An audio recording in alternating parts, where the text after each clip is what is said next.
Good evening. We are live for the first time on this channel. First time I've been live in a long time. This is the Texas Rangers Clubhouse. My name is Jeff Bates. We talk Texas Rangers, Major League Baseball, and all things like that there. If it's about baseball and it interests me and I think it'll interest you, we talk about it. This is going to be the first episode of my podcast. I'll make that announcement on my channel. Subscribe to the channel if you haven't already to get that news. I see a couple of people popping in. Welcome in. I will be talking to you live if you're in the chat, but I will also be doing 3 segments tonight, and I'll do my most interaction with you, answering questions and all of that in between the segments. And tonight's segments, we have 3.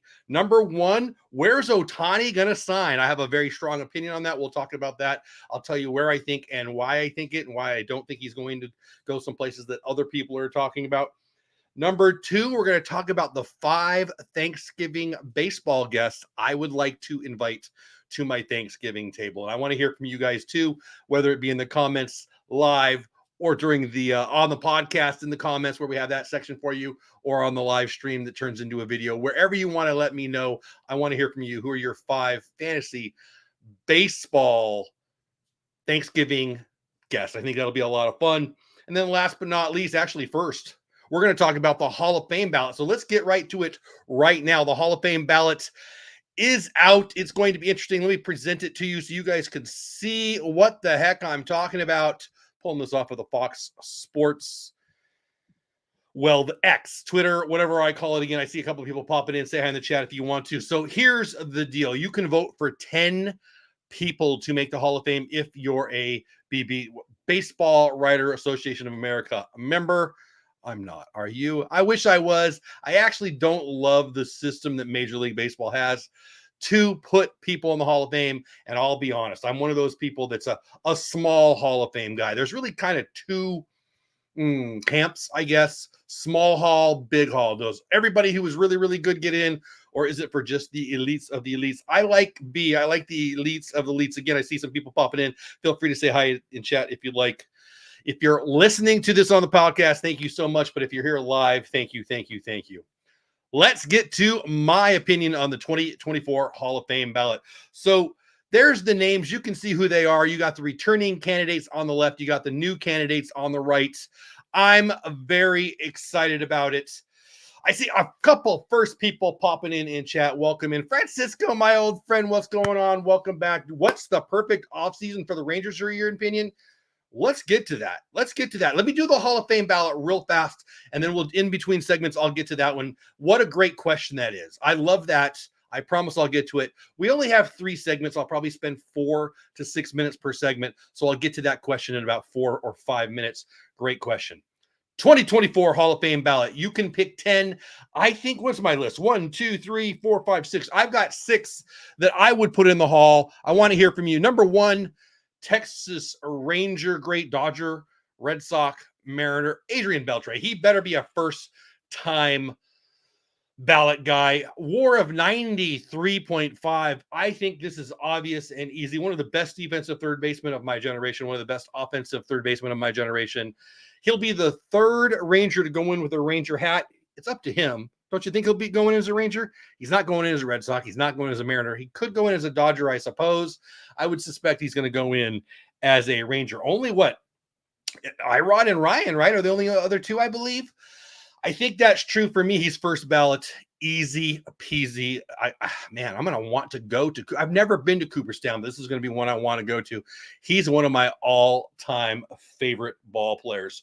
Make sure you like the stream if you haven't already. Make sure you like the video if you haven't already. Thanks for being here. My number 2, he had a 62.7 WAR, and I actually hemmed and hawed on him for a while, but it seems pretty obvious the more I look at it.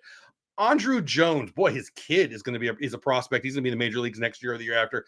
62.7 WAR. One of, absolutely, Adrian's a clear-cut no-brainer. Absolutely. I totally agree. Andrew Jones, one of the best defensive outfielders I've ever seen. And he hit, 400 bombs. He gets dinged unfairly, in my opinion, because his career was long and he wasn't elite at the end. But there's 2 ways, for, in my opinion, to get in the Hall of Fame. Peak level, awesomeness, and longevity. Longevity is like Rafael Palmeiro, who's not in, probably should be. 500 home runs, 3,000 hits. Okay. But then the peak value would be somebody like Sandy Koufax. At the top of his game, he was elite. I think Andrew Jones at the top of his game was elite, and I think the longevity should be a positive, not a negative. 400 bombs is not that easy. Best defensive center fielder. Some people think of our generation. For me, it's Kevin Kiermaier, who won't be a Hall of Famer, but Andrew Jones, amazing ball player. I think he should be a Hall of Famer. Number 3 on my list, A-Rod. Now, this one might make some people mad. I'm okay with that. Alex Rodriguez, if he's not a Hall of Famer, why do we have one? His WAR is 117.5. I get it. I get it. He cheated. I get it. He paid his price. Over a season-long suspension. Is he a guy? He won't be on my Thanksgiving dinner list. I'll put it that way. I would love to talk to him. I do think he's a fascinating guy. I would love to ask him some questions. He obviously loves the game. He just seems a little bit douchey to me. A-Rod, one of the great players of all time. It's not arguable. He needs to be in the Hall of Fame. So first of 3 of my 6, you got Beltre, you got Jones, you got A-Rod. My 4th, also controversial, Manny being Manny. Manny, to me, the greatest right-handed hitter I've ever seen with my own eyes. That's a big statement, and I mean every word of it. Manny Ramirez, WAR of 69.3. This guy could hit. He still can hit. Just a couple years ago, he was playing in, what was it, the Mexican League? I'm not even sure. The dude could rake. I thought he was great. I thought he was a fun personality. I think he was certainly a Hall of Famer. He's my 4th. Number 5, Carlos Beltran. I think with the 70.1 WAR, it's pretty hard to ignore him. I didn't consider myself a big fan of his, and certainly with the Houston Astros sign stealing stuff, I didn't love any of that. But I think he's a Hall of Famer. Now, this is the one that I could be talked out of the easiest, but his WAR 70.1, Carlos Beltran would get my vote. And then last but not least on my ballot, again, you could vote for 10. I would be voting for 6. It's Gary Sheffield. It's pretty neat. I actually heard an interview today on MLB, Sirius XM's MLB channel, and his kiddo, I guess, is in the is he a high school kid or a college kid? Regardless, he's in the amateur baseball world, and he just wants to give back. I think he's much smarter than people give him credit for. He's a brilliant guy. The nephew of Dwight Gooden, he talked about it being 4 years younger than Doc and just picking his brain. And this guy's swing was vicious. I loved watching him play. I think he gets dinged for playing on so many dang teams. What team is he going to go in as a Hall of Famer? I have no idea, but I think he gets in. I think he should get in at least. There's my 6. Beltre, Jones, A-Rod, Manny, Beltran, and Sheffield. Now let's get the 4. There's 5 guys who I think you could argue me into talking me into putting them on my ballot, and here they are right now. Excuse me. Chase Utley, I thought he was a great ball player, and I think he is just on the edge of getting on my ballot. Billy Wagner, I think it's hard, in my opinion, as a reliever to get in. Was he elite? Absolutely. Was he unhittable? Absolutely. You know, I'm not, WAR isn't everything, but when you look at the stat WAR, it really shows my reasoning for relievers very rarely getting in the Hall of Fame. The value to the team is just not as large as I think, well, the stat saves makes us believe. Billy Wagner was one of the great relievers of all time. He doesn't quite make my ballot, but I can see the argument. Todd Helton, I think I'm holding it against him too much that he played in Coors for all those years. Pretty elite defensively, certainly elite offensively, great ball player. Matter of fact, a quarterback at Tennessee, but at the same time, Peyton Manning was there. Super athlete, from everything I've ever read, super guy. I'm a big fan of his. I could be talked into putting him in on my ballot, but he doesn't quite make it. Joe Mauer, I just think the career was too short. For a short time, his peak value, boy, this guy was good. Probably the best player in baseball for a couple of years, 2 or 3 years. Certainly a Minneapolis St. Paul Hall of Famer. I like him a lot. I think that's not enough to go into the Hall of Fame. I think I said there was 5 on the list, but there's only 4 that make it on my almost list. There you go. There's my 2024 Hall of Fame ballot. Again, Beltre, Jones, A-Rod, Manny, Beltran, and Sheffield would make it if I got a vote. Now let's get to the chat. The chat had some questions. Let's see. It's Josco's question. Where to go? Here we go. What's the perfect offseason for the Rangers? Well, perfect. As I lose my stats there, or my notes there. I think that perfect is a hard word to answer, but for me, perfect would be a better bullpen and Shohei Ohtani. Perfect would be we get everybody, right? But Shohei Ohtani, who we're going to talk about where I think he lands and why I think he's going to land there and why I think he should land there. I think Shohei Ohtani is you can't have a perfect offseason if you don't get him. Whoever gets him will be the only team that has a chance to call their offseason perfect. That, just from a financial standpoint alone, the team who signs him, Dodgers, Rangers, Cubs, wherever he lands, they're going to win. If he plays 5 years, 10 years with your ball club, you're going to make that money back and then some. I think it's going to be interesting. Well, we'll get to that in a minute when I say where he's going to land. But to continue the answer for the question, how do the Rangers have a perfect offseason? It would include Josh Hader. It would include Jordan Hicks. The outfield is fine. They don't need to sign anybody there. The infield is fine. I would like a backup first baseman. Maybe somebody could play first base and a little third base.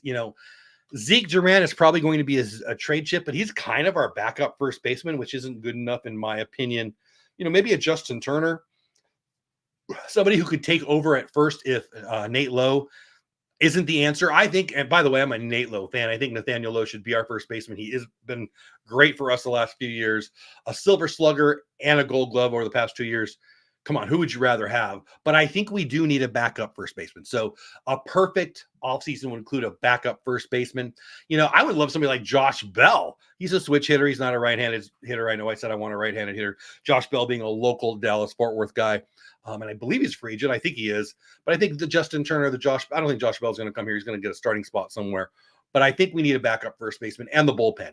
Jordan Hicks, I mentioned, I think we need somebody like that who's just filthy from the right side. I don't think Chapman comes back. I know Will Smith's not going to come back. We've got Leclerc, we got Spores, and that's pretty good. I think Spores is going to be the closer. Everybody's saying that Leclerc's going to be the closer. Hader obviously becomes the closer if they sign him. Josh Hader would absolutely have to be part of a perfect offseason for the Rangers. I hope I answered your opinion there. That's mine. Let me know what yours is, but it would be, I guess the answer to the question becomes Ohtani, DH, a backup first baseman. I'll call him Justin Turner, but it could be one of many people. The Padres are talking about trading Cronenworth. I would like Cronenworth to be on the team. He could be a backup first baseman. There's a lot of names that could go there. And we need a backup catcher now because Mitch Garver obviously is a free agent and Austin Hedges is a free agent. So we need a backup catcher too, and that matters. So a backup catcher would be part of a perfect offseason. I do like our kid Sam Huff. I don't mind that at all if he ends up being the backup catcher. But you asked for perfect, and I guess the answer would be Ohtani, Hader, Jordan Hicks, and a backup catcher. I don't even know who that would be. There's a lot of options there. I've always been a big Austin Barnes fan. He's in LA and he had a down year, so maybe they could scoop somebody like that, but who knows? Great question. I love that. Topic number 2. Where do I think Ohtani's going to land? I think the answer to that is obvious, I guess, if you think of me as a fan and you know what the basis of my channel is. The Texas Rangers Clubhouse is the name of the channel, and I think that Ohtani will sign in Texas. I think he should sign in Texas, and I think he will sign in Texas. There's a couple of reasons for that. Number one, LA looks to me like the obvious place that's not Texas. Now, let's put the odds up, right? Let me pull that up so you guys can see what other people are thinking. I can find the right button. There we go. Boom. Hopefully you guys can see that. Good. I think that this was a couple days ago. This is on Fox Sports. This is just their opinion. They've got the Dodgers at basically even money. You bet 10 to win 21. They got the Cubs next, the Giants to follow them, then the Yankees, the Mets, the Rangers, the Red Sox, the Mariners, the Angels, the Phillies, the Blue Jays, the Padres. Let's take them in opposite order, shall we? The Padres are not going to sign Ohtani, okay? The owner was dying. He has died. He was overpaying to try to get a championship before he passed. From all accounts, he was a really great guy. The people in San Diego love him. It is what it is. He's gone. And they were bankrupt, basically. They had to ask for a loan just to pay their players in September. The Padres will be shedding payroll. They won't be bringing on payroll. The next one on the list is the Toronto Blue Jays. I don't see it. I don't see it. They're talking about trading away Bichette. I don't know why you'd go to Toronto now. He is an international superstar. He wants to win. He's going to make his money wherever he goes. He's going to get a big fat contract. He's going to be the most marketable athlete on the planet, certainly the baseball player on the planet. I don't see him going to Toronto. Maybe I'm ignoring that too much because there's been a lot of buzz about that, but I don't think it happens. The next one, the Philadelphia Phillies. I think that's silly. I don't think that's happening at all. Bryce Harper can't play the outfield anymore. They've decided to make him a first baseman. He's going to be their DH at some point. Ohtani's just a DH if he's not a pitcher. Makes no sense to me. I don't think there's any chance of that. Also, they just paid way too much for Nola. That's not happening.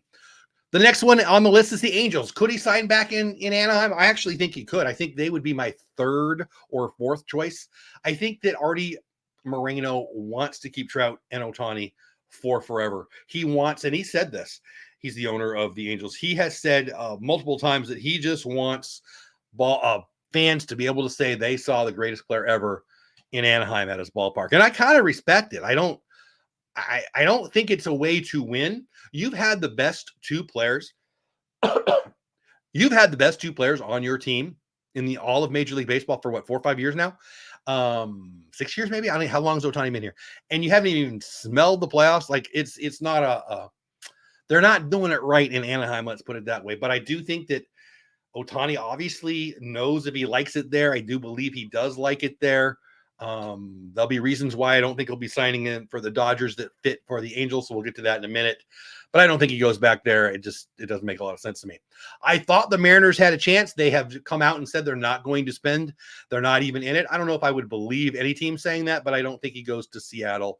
The pitching there is good enough that an Ohtani-led lineup is enough to win the AL West. Now, the Rangers are good. The Astros aren't going anywhere. The AL West is going to be tough for the next 5 to 7 years, undoubtedly. So there's a negative to me to signing with the Mariners. But that pitching is unbelievably elite. The bullpen is elite. The starting staff is elite. An Ohtani-led offense. One more bat with Ohtani, and it'd be hard to certainly not see them as a playoff team perennially for a while. The Boston Red Sox make no sense to me. Now, I hear he really likes the idea of going there. You know, you hear what you hear on Twitter. You hear what you hear on the shows you listen to. Who knows what's true? You could be a superstar in Boston. I think the weather stinks there. I think there's no dome there. It's the old stadium, which, while I would love to go to a game there, why would you sign up to play 81 games for the next 5 to 10 years? It makes no sense to me. Also, I don't think they're anywhere close. The pitching's not good. The offense is not good. Their best player, Alex Verdugo, got benched twice. They're probably going to trade him away this year for Glaber, or this offseason for Torres. It makes no sense at all to me that he would go there. Texas Rangers are the next one, and that's where I think he's going to sign, so I'll save that one for last. Everyone is saying that he's going to go to the Mets. I heard that all day, throughout the day today on SiriusXM, the MLB channel. I don't think it for a second. I believe Cohen when he says he's in it. He's in it for 2025 now. I think he knows that they're nowhere close. I don't know why you would spend all that money with that pitching. I just don't think. I mean, they've got Senga, right? I hear they're talking about Senga and Ohtani, and is it Yamamoto? Sure, right? Sure. $500,000 for or $1 billion for one and $250,000 for the other. I don't believe it for a second. I don't think the Mets make any sense at all. He did say he didn't want to go to the East Coast. That was 6 years ago or whatever. That might not be the case anymore, but I don't know why he'd want to go there. Yankees, kind of the same thing, except for they're bad. They're not winning the World Series next year with or without Ohtani. Neither are the Mets. The New York teams make no sense to me for a guy who claims he wants to win. And that goes for the next team on the list, the San Francisco Giants. They're not good. They've got Logan Webb, who's really, really good. They've got a decent starting pitching staff. Ohtani is not enough. Now, it would be beautiful to watch Ohtani crush balls into the Pacific Ocean. That would be a sight to see. But the Dodgers aren't going anywhere. I don't think they're winning next year. We'll talk about that in a minute. I think their pitching's not good enough, but they have the resources and they have the organization that they're going to be perennial contenders, all right? The Padres they've got to be better than they were last year. And let's be real, they weren't that bad in the end. What did they win, 84 games? I think their culture is a mess, and I don't think they're going to get much better, but you've got to consider them a contender, which puts the Giants at even a bigger lack of Gives me less belief that Ohtani might go there. The Cubs are in the number 2 position, 3.5-1 here, and it makes no sense to me at all. I don't think they're that good of a team. That division is not going to be great. The Cardinals are down, the Brewers are going to be down, so the Cubbies could absolutely win their division next year. Heck, they might be the favorites to do it. But look at that roster. Does it look like a World Series contender to you? It does not to me. Would he be a star there in Chicago? Sure, he would. He would run the town. That would be unbelievable. The friendly confines of Wrigley. That would be beautiful to watch. Also, him slamming the ball out onto the road out there. That would be amazing. But it just doesn't make any sense for a guy who wants to win. Would he make them a team that's clearly a playoff contender? Sure, but a World Series contender? I just don't think so. That leaves 2, the Dodgers and the Rangers. And I'm going to talk now about the Dodgers because I don't think he signs in LA. I just don't. Everyone is saying he's signing in LA. The good money, the smart money is all on the Dodgers. There's 2 reasons I'm going to give you that I don't believe he would sign in LA. Number 1, their pitching staff. Kershaw's out. Dustin May's out. Gonsolin's out. Emmett Sheehan is in their starting rotation. Now, Ohtani ain't pitching next year. So next year's rotation for the Dodgers. Now, will they go out and sign some free agents and or make some trades? I'm guessing they will. Maybe Dylan Cease will be on the team. Maybe Yamamoto will be on the team. And that changes things drastically. But if you put all your money in Cease and Yamamoto and whoever else they might sign, and you go get Ohtani, I don't know. I just don't think it's plausible. I don't think it's likely also that Ohtani, who was basically in LA, Anaheim, will want to stay in LA. So I talked about the pitching. Number 2 reason why you wouldn't go to LA, taxes. Why would you sign a $500 million contract and give all that money to Gavin and the boys and girls in the California legislature? It makes no sense. I'm not talking politics here. I don't know his politics. I could not care less what his politics are. I don't care. Why would you give away that money? Why do you think the Texas Rangers are starting to sign some people? They got Haney, Evaldi, DeGrom, Simeon, Seager. 20% of the roster right there they've got in the last 2 years. There's 2 reasons people are signing in Texas and the same reason why he's going to sign here. 1, why wouldn't you want to leave? If you're a rich dude who's getting paid $500 million over the next 10 years, why wouldn't you go someplace with no state tax, no state income tax? Now, sure, 81 games a year are home. So you're going to go on the road now and then. You do have to pay taxes when you go on the road. But why would you give away half of that? It just makes no sense to me to do that. Also, just have you been to LA? I have. I'm from Southern California, and I live in the Dallas-Fort Worth area now. I won't be moving back. Let's put it that way. The lifestyle living here in Texas versus living in LA, I get it. For 81 days a year, for 10 years. Why would I cannot? Maybe it's just my personal opinion getting in the way here, but why would you pick that if you could pick this? And last but not least, why he's going to sign with the Rangers. The amenities. The guys who sign in Texas talk about every time CY, the owner Davies, and the amenities for the players.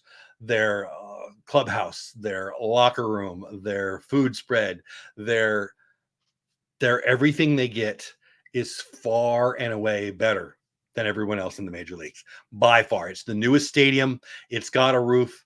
The weather is perfect every time you play. The fans are pretty dang good and getting better. The amenities to being a Texas Ranger are so much far and away over playing in LA. It's a beautiful stadium. I love this stadium. It was built in the 50s. Why would you want that to be your home? He's signing in Texas. I believe that. I believe that very much. Let me know what you think. Let me check the comments. Let me get this off the screen real fast. We'll get to the next topic here in a minute. Let's see. Adrian is a clear-cut no-brainer as a Ranger. Yeah, I mean, I can't imagine him putting on another hat if he makes the Hall of Fame. Where else he would go? Magic of the Mouse Radios in the chat. That's my buddy Bill. He will be a guest on this show sometimes. He was going to be there tonight, but what's wrong? He had to go watch the I didn't even see the end of the game. He was watching the Eagles game. He's an East Coaster. He looked good in a Rangers uniform. He already matches there. No way he goes to either. Exactly, Bill. So again, guys, that's my buddy Bill. Check out Magic of the Mouse Radio online. It's awesome. I've got a show on one of his radio stations. He's a good buddy of mine. He'll be on the show maybe next week. We're going to be doing more of this, and he'll be a guest on here in the future. Fly Eagles, fly, whatever. Yes, I'm a Cowboys fan too. So none of that on the channel, as you know, Bill. Anyway, so there you go. So what we've talked about so far, we talked about who I would put on my Hall of Fame ballot. We also talked about where Ohtani's going to sign, and I mean it. Do I want him to sign here? I do.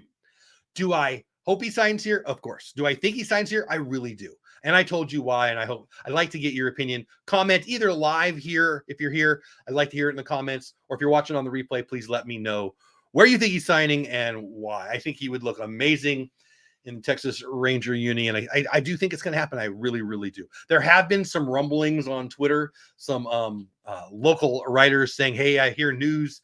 Was it yesterday or the day before? I think it's just people trying to get their Twitter followers up, and we'll see.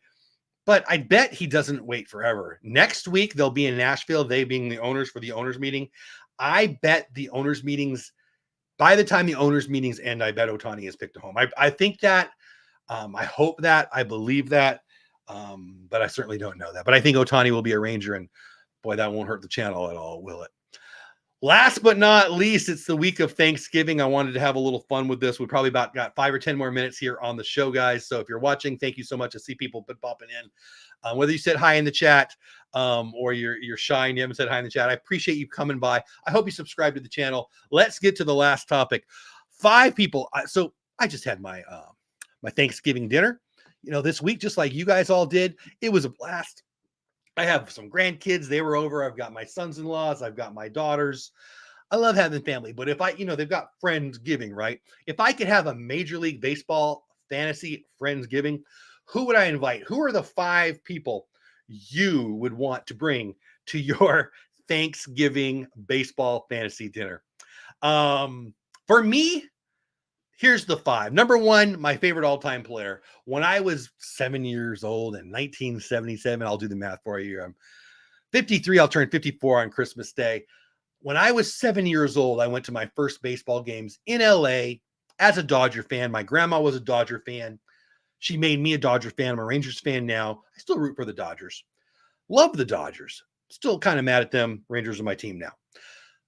Steve Garvey was part of the greatest infield of all time. Garvey at first, Lopes at second, Russell at short, Ron Say at third. And they played together for my entire childhood. I knew the lineup every year because it was basically the same every year. The great Tommy Lasorda was the manager. And again, the infield of Garvey, Lopes, Russell, and Say were my idols. I loved them, and chief among them was Steve Garvey. He's my favorite player. He's running for, what is he running for, Senate or something? I don't know. I should pay attention more. But I don't care about that. He was my favorite ball player. When I was 7 years old, I went to the ball game. I yelled down, Steve Garvey hit a home run for me, little 7-year-old cute me. Bomey, it's a home run. That was it for me. I loved baseball. I love Steve Garvey. He is my favorite all-time baseball player, and I would, of course, bring him to my Thanksgiving dinner. Number 2, I have his autograph. My father had a lot of great autographs. He worked in St. Louis. He worked at the ballpark when he was a teenager, I guess. He was a vendor. He got a chance to meet lots and lots of especially St. Louis icons. His favorite player ever was Eno Slaughter. He was a big fan of Stan Musial. One of my aunts dated Mike Shannon for a while. What a 50s third baseman for the Cardinals. My dad got an autograph baseball from a lot of guys. Didn't keep many of them. We got one. I have one autographed by the great Satchel Paige. And because of that, I've been a huge Satchel Paige fan my whole life. I mean, I don't remember not being a Satchel Paige fan. I was very young when I got the ball. It's pretty awesome for me. I mean, it's probably my favorite. It's certainly one of my favorite collectibles. If we do a lot of these shows, I'll talk more about the collectibles that I have at some point, maybe show off some stuff. But Satchel Paige was certainly one of the first all-time greats that I was a big fan of. So I would have to have Satchel Paige at the Fantasy Thanksgiving. Number 3, he's not even a player. I actually got a letter from him because of my grandma, who I already mentioned. It's a whole long story. The voice of my childhood, the voice that made me a baseball nut, was the voice of Vin Scully. I have no doubt that when I'm done down here and I get to go to heaven with all the great Dodgers and Rangers in the sky, and I hear God speak to me, whatever he says, it's going to sound a lot like Vin Scully to me. I love that man. I love that man like I love family. I don't mind telling you, I cried when he passed away. Vin Scully was, again, the voice of my childhood. I loved him. I love him, and he would definitely be at my fantasy Thanksgiving. Number 4 on the list, the great Yogi Berra. I'm not a Yankees fan, not even a little bit, but I do love all-time great ball players, and he's underrated in my opinion. One of the greats of all time. Oh, and by the way, freaking hilarious. How much fun would it be to hear the stories of the old Yankees as told by the great Yogi Berra? Oh, and one more thing. He lived with Joe Garagiola in the Italian section of St. Louis. My dad was from St. Louis. My mom lives there now. When I go visit her, we always go and have some of the best Italian food in the world on the hill. Check it out in St. Louis. It's the Italian section. It was, and it is the Italian section of St. Louis where he grew up. I loved hearing him. I would love to hear his stories. He would fit very nicely at my Thanksgiving table. And last but not least, the last one, I think he's the greatest player of all time. I think he's the greatest player who's playing today. I think we know nothing about him. I think I've watched him. I went to a lot of games this year in Texas, and the games where he was here in Texas, I watched him interact with kids in a way that made me love him. And that's definitely another reason why I am hoping he signs here. And it's Shohei Ohtani. I would love to just hear from him. What an amazing human. And I think we know nothing about him. There's my 5. Number 1, Steve Garvey. Number 2, Satchel Paige. Number 3, Vin Scully. I'm sure he played at some point, but he was never a major leaguer. Number 4, Yogi Berra. Number 5, the unicorn, Shohei Ohtani. We've done 3 topics tonight. We talked about the Hall of Fame ballot. I told you my 6 that I would be voting for. You're allowed to vote for 10. I would be voting for 6. We talked about 4 that almost made my ballot. We talked about where I think Shohei Ohtani should and will sign the Texas Rangers. And I told you my 5 fantasy picks to come to my Thanksgiving dinner. That's the show for tonight. Those are the 3 topics. I want to say thank you to everybody who showed up. I haven't been watching the numbers close, but it looks like we had a couple people coming in and out. Francisco, is it Josco? I hope I'm saying it right. My buddy Bill, everybody else who was in chat. Thanks for being here live. If you're listening on the podcast, thank you so much. This will be episode 1 of the podcast, and I hope one of many. I appreciate you guys being here. I've had so much fun. Texas Clubhouse is my new was my project for 2023, and I couldn't be more happy and more thankful to every single one of you who've listened to any of the shows, watched any of the shows. I've even got a couple people popping into me at Ranger Game saying, "Hey, is that your channel?" Which made my day, and I hope that happens even more next year. I'll be at more games and just having so much fun with the Texas Rangers Clubhouse. Thanks for being here tonight. Again, we'll be doing lives. I'm not promising them they'll be every night. I'm not promising they'll be every month, but they will be more and more regular. Subscribe to the channel, comment on the video, share it with your baseball fans and friends if you want, but mostly just know that I appreciate you. Thanks for watching the episode 1. I appreciate you being here. My name is Jeff Bates. Subscribe to the channel. I'll see you next time here on the Texas Clubhouse. Bye for now.